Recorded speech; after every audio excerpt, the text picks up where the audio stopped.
திரு ஜவஹர் அலி, இங்க முதற்கட்டமா ஒரு கோடியே 13 லட்சம் பயனாளிகள் இருந்தாங்க. இப்போ ஒரு 17 லட்சம் பயனாளிகள் இன்றிலிருந்து கூடியிருக்கிறார்கள். இந்த தொகை இன்னும் உயரும் அப்படின்னு இப்போ பேசின முதலமைச்சர் சொல்றாரு.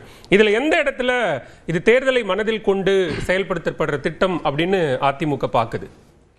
2021 கவர்ச்சிகரமான பொய்களை எல்லாம் சொல்லி ஆட்சிக்கு வந்தவர்கள் மீண்டும் அந்த கவர்ச்சிகரமான ஜாலங்களை எல்லாம் காட்டி ஆட்சிக்கு வருவதற்காக துடிக்கிறார்கள், மக்களை ஏமாற்றுவதற்காக என்பதுதான்.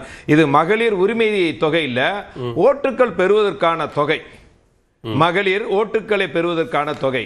ஆனா நீங்க 2021 163வது பக்கத்துல அவங்க கொடுத்த வாக்குறுதி, அதாவது குடும்ப பெண்கள் உரிமை தொகை. ஆனா 28 மாசத்திற்கு பிறகு எங்களுடைய பொதுச் செயலாளர் அண்ணன் எடப்பாடியார் அறிக்கை மூலமோ சட்டமன்றத்திலையும் கூட்டங்களிலும் நீங்க கொடுத்த வாக்குறுதிகள்லாம் என்ன ஆச்சு, பெண்களுக்கு 1000 ரூபாய் கொடுக்கறோம்னு சொன்னீங்களே என்ன ஆச்சுன்னு கேட்டதற்கு பிறகு 28 மாசத்துக்கு பிறகு 1,14,000 பேருக்கு 1,14 லட்சம் பேர் கொடுக்குறாங்க. ஆனா தமிழகத்துல மொத்தமே 2,44 லட்சம் ரேஷன் கார்டுகள் இருக்குது. அப்புறம் அதற்கு பிறகு அதுல தகுதி தராதரம் அவர்கள் எல்லாம் நிர்ணயம் பண்றாங்க. 2.5 லட்சம் இருக்கணும், இத்தனை ஏக்கர் தான் இருக்கணும், மாசத்துக்கு 300 யூனிட்டுக்கு மேல நீ செலவு பண்ணக்கூடாது. அப்புறமா தகுதி தராதரம்லாம் வருது. அப்புறமா மீண்டும் எங்களுடைய பொதுச்செயலாளர் அண்ணன் எடப்பாடியாருடைய வற்புறுத்தல் காரணமாக இன்றைக்கு மீண்டும் 17 லட்சம் பெண்களுக்காக உரிமை தொகையை கொடுக்கறாங்க. அதுல ஒரு முரண்பாடு இல்லையா? ஒரு பக்கம் நீங்க கொடுத்த அழுத்தம் நீங்க வலியுறுத்தினதுனால தான் கூடுதலா 17 லட்சம் பேரை சேர்த்தீங்கன்னு சொல்றீங்க. மறுபுறம் திமுகவுக்கு பெண்கள் மேல பாசமே இல்ல, இது தேர்தலை மனதில் கொண்டு செயல்படுத்தப்படுற திட்டம்ங்கிறீங்க. இந்த ரெண்டு கருத்துக்கும் முரணா இருக்கே. இல்ல சார், பெண்கள் மீது இந்த அரசாங்கத்துக்கு பாசம் என்ன இருக்குது? இது ஃபுல்லா வேஷம். தமிழகத்தில் இருக்கக்கூடிய பெண்களுக்கு எதிரான வன்கொடுமைகள் நடக்குது, பெண்களுக்கு பாதுகாப்பு இல்ல. பெண்கள் இன்றைக்கு பாத்தீங்கன்னா இந்த கோயம்புத்தூர்ல ஒரு பெண், ஒரு கல்லூரி மாணவி பாலியல் ரீதியாக பிரச்சனை, அது இல்லாம ஒரு பெண்ணுக்கு திருவண்ணாமலையால் காவலர்கள் மூலமா பிரச்சனை. தினம் தினம் இன்னைக்கு இந்த தமிழ்நாடா இல்ல கொலை நாடா என்கிற அளவுக்கு இன்றைக்கு சட்டம் ஒழுங்கு கெட்டு போயிருக்கு. நீங்க குற்றச்சாட்டு ஒரு நிமிஷம் நீங்க சட்டம் ஒழுங்கு பிரச்சனையை தாராளமா சொல்லுங்க, அதை கேட்டகரைஸ் பண்ணுங்க. இப்ப நம்ம மகளிர் உரிமை தொகை திட்டம் தொடர்பா பேசுறோம் அப்படின்னா, நாங்கள் கொடுத்த அழுத்தம் தான் 17 லட்சம் பேரை சேர்த்ததுன்னு சொல்றதுக்கும், இந்த திட்டத்தை அறிமுகப்படுத்துவதே அதிமுகவிடம் தோற்க கூடாது என்பதற்காகத்தான் அப்படின்னு நீங்க இந்த திட்டம் நீங்க சொன்னது என்ன, ஆட்சிக்கு வந்தவுடன் கொடுக்க போறேன்னு சொன்னீங்க. 28 மாசத்துக்கு அப்புறம் கொடுக்குறீங்க. இன்னும் 4 மாசம் இருக்கு சார் தேர்தலுக்கு. இந்த 4 மாசம் அந்த பெண்களுக்கு 4 மாசம் கொடுக்க போறீங்க. 4,000 ரூபாய் கொடுக்க போறீங்க. 1000. ஆனா அதுக்கப்புறம் நாங்க தான் கொடுக்க போறோம். 2,000 ரூபாய் கொடுக்க போறோம். 1,500 ரூபான்னு அது போன வருஷம் முறை. இப்ப 2,000 கூட கொடுப்பேன். எங்க பொதுச்செயலாளர் அறிவிப்பாரு. பெண்களுக்கான திட்டங்கள் எவ்வளவு. ஏன்னா ஏற்கனவே தொட்டில் குழந்தை திட்டம், தாலிக்கு தங்க திட்டம், மிக்சி கிரைண்டர், திருமண உதவி திட்டம், முதியோர் ஓய்வு திட்டம், மகளிருக்கான ஸ்கூட்டி, விலையில்லா ஆடு மாடு, லேப்டாப், இப்படி பெண்களுக்கான மிக்சி கிரைண்டர் எத்தனையோ திட்டங்களை கொண்டு வந்த ஒரு இயக்கம் அண்ணா திராவிட முன்னேற்ற கழக இயக்கி. தாலிக்கு தங்க, அப்படிப்பட்ட அற்புதமான திட்டங்களை எல்லாத்தையும் நிறுத்தியாச்சு இந்த அரசாங்கம்.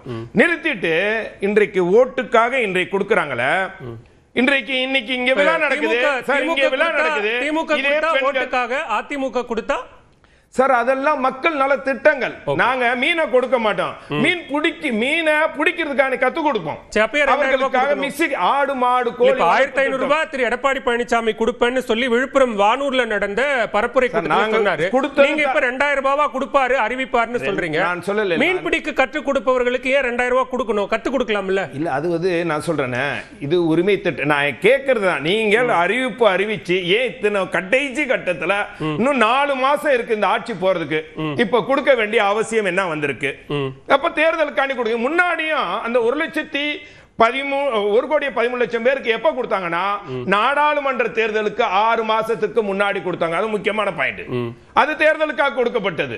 இப்பொழுதும் தேர்தல் கொடுக்கறாங்க. இப்ப 1000 ரூபாயை கொடுத்துட்டு 5000 ரூபாய் புடுங்குறீங்களா இல்லையா? நீங்க என்ன பண்றீங்க? மின் கட்டணத்தை உயர்த்தி அது மூலமா மாசம் 2000 ரூபாய் எக்ஸ்ட்ரா ஆயிடுச்சு. எல்லா அரிசி பருப்பு விலை எல்லாம் உயர்ந்து அதன் மூலம் மாசம் 1000 ரூபாய் அதிகமாச்சு. டாஸ்மார்க் விலையை உயர்த்தி அந்த குடும்பத்திலிருந்து வரக்கூடிய வருமானம் அதனுடைய மாசத்துக்கு 2000 ரூபாய் அதிகமாச்சு. 5000 ரூபாய் புடுங்குறீங்களா இல்லையா? 5000 ரூபாய் புடுங்கிட்டு 1000 ரூபாயும் நீங்க கடைசி கட்டத்தில் கொடுத்து மக்களை ஏமாத்த பாக்குறீங்கன்னு தான் இது. இன்றைக்கு தமிழ்நாட்டில் நீங்க கொள்ளை அடிச்சிருக்க பணத்தை வச்சாலே எல்லாத்துக்கும் 10,000 கூட கொடுக்கலாம். அந்த அளவுக்கு எல்லா துறைகளும் ஊழல் நடந்திருக்கு. தமிழகத்தினுடைய கடனை 10 லட்சம் கோடி ரூபாய்க்கு உயர்த்தி இருக்கீங்க. என்ன கட்டமைப்பை உயர்த்தி இருக்கீங்கன்னு கேட்கிறேன். அது இல்லாம முக்கியமான விஷயம் சார், தமிழகத்தில் இருக்கக்கூடிய பெண்களுக்கு பாதுகாப்பு இருக்கா? இன்றைக்கு தமிழகத்திலே பெண்கள் வாழ தகுதியற்ற மாநிலமாக போயிட்டு நீங்க சொல்லுங்க, அதுக்கு சல்மா பதில் சொல்லுவாங்க. இப்ப நம்ம சப்ஜெக்டிவா கேட்கணும் அப்படின்னா, நீங்க நிறைய திட்டங்கள் பட்டியலிட்டீங்க இல்லைங்களா? இலவச ஆடு மாடு, மிக்சி கிரைண்டர், லேப்டாப், மிதிவண்டி அப்படின்னு நிறைய திட்டங்கள் பட்டியலிட்டீங்க இல்லைங்களா? அது எல்லாமே குறிப்பிட்ட தகுதி வாய்ந்த பயனாளிகளுக்கு கொடுக்கப்பட்ட திட்டங்கள் தானே. அது நாட் ஃபார் ஆல் இல்ல. நிச்சயமா நாட் ஃபார் ஆல் இல்ல. இல்ல எல்லாருக்கும் பயனாளிகள்ல தகுதி வாய்ந்த இல்ல தகுதி இல்ல சார். ஒவ்வொரு திட்டத்துக்கும் யாருக்கு இது போய் சேரணும் அப்படிங்கிறதுக்கான ஒரு கிரைட்டீரியா இருக்கு. அந்த கிரைட்டீரியாவின் அடிப்படையில தான் அவங்க அந்த பயனாளிகள் எந்த தகுதியும் இல்ல எல்லாருக்கும் கிடைச்சது. அது எப்படி எல்லாருக்கும் கிடைச்சது? அது எப்படி எல்லாருக்கும்? நீங்க ஆடு மாடு எப்படி எல்லாருக்கும் கொடுக்க முடியுமா இருக்கட்டும், தாலிக்கு தங்கமா இருக்கட்டும், நீங்க அப்ளை பண்ண மிக்ஸி கிரைண்டர் வழங்கக்கூடிய திட்டம் சென்னையில் இருக்கக்கூடிய எல்லாத்துக்குமே கிடைச்சார். நான் சொல்றேன், அதிமுக எதிர்கால பெண்களுடைய வாழ்வு முன்னேறதுக்காண்டி பல்வேறு திட்டங்களை கொண்டது. பெண் காவல் நிலையம் அப்படியெல்லாம் கொண்டு வந்ததோட பெண்கள் உள்ளாட்சியில் 50% இடஒதுக்கீடை கொண்டு வந்தது அனைத்து இந்திய அண்ணா திராவிட. ஒரே கேள்விதான் சார், இப்ப நீங்க இந்த 1000 ரூபாய் கொடுக்கிறது அல்லது உயர்த்தி கொடுப்போம்னு சொல்றது தேர்தலை மனதில் கொண்டுதான் அப்படின்னா, ஏன் அதிமுக அது 1500 ரூபாவா அறிவிக்கணும்? அதுக்கான காரணம் என்ன சார்? நாங்க என்ன சொல்றோம் தெரியுமா? அரியர்ஸோட சேர்த்து கொடுங்கன்னு சொல்றோம். நீங்க கொடுக்க வேண்டாடே சொல்லல, நீங்க இருக்கிற அரியர்ஸ் எல்லாம் சேர்த்து கொடுங்க சொல்றேன். ஆனால் உங்க கொடுத்த வாக்குறுதியை நீங்க முன்னாடியே நிறைவேற்றுங்க. நீங்க 28 மாசத்துக்கு முன்னாடி கொடுத்தீங்களா, அந்த 28,000 அதற்கு பிறகு இப்ப கொடுக்க போறீங்களா, மொத்தம் 4 வருஷம் 4.5 வருஷம் ஆச்சா, அந்த 54,000 சேர்த்து கொடுங்கன்னு சொல்றோம். கொடுக்க வேண்டாடே சொல்ல. ஆனால் இப்ப நீங்க அறிவிச்ச ஒவ்வொரு திட்டங்களுக்கு இறுதி கட்டத்தில் அறிவிக்கிறது, லேப்டாப் வழங்க போறோம், மகளிர் இது யாருக்கா எதுக்காக பண்றீங்க? தேர்தலுக்காக பண்றீங்க. ஆனா நீங்க என்னதான் பண்ணாலும் அம்மாவுடைய ஆட்சி காலத்தில் பெண்களுக்கு கொண்டு வந்த திட்டங்களை போல எதுவுமே இல்லை.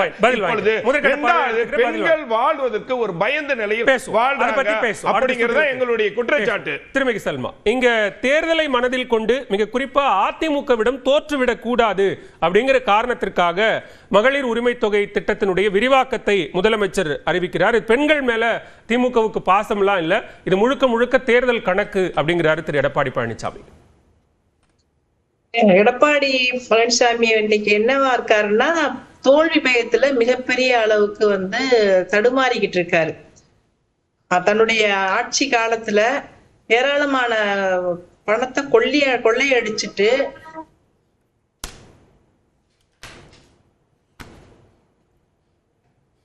பேசலாம். திருமதி செல்மா இணைப்புல சிறு கோளாறு இருக்கு, நம்ம தொடர்ந்து பேசலாம். திரு கனகராஜ், இங்க ஆட்சி மீதான விமர்சனங்களை நிறைய திரு ஜவஹர் அலி முன் வச்சார்.